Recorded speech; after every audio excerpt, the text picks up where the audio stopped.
fire station. We wanted to show you a quick update video of the progress here.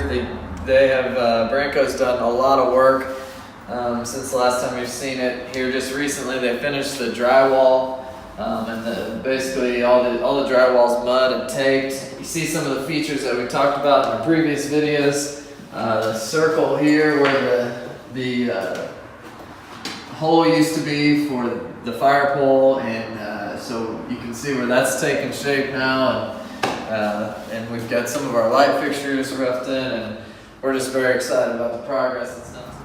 As you walk back this direction, you can see our office space is starting to take shape. We've got some of the door frames in for what will be kind of glass openings into the offices and between the two offices here.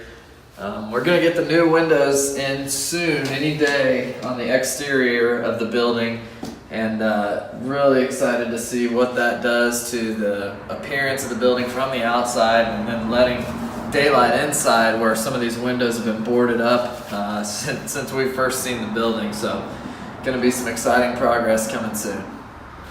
Look at the difference upstairs since before construction started.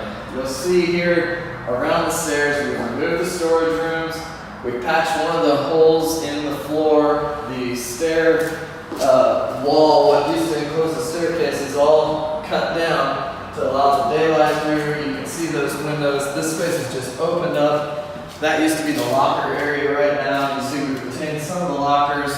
A couple other rows of lockers are now gone, leaving a nice little conference room nook, and this space is just opened up. Tons of daylight in here. It's just absolutely a beautiful space.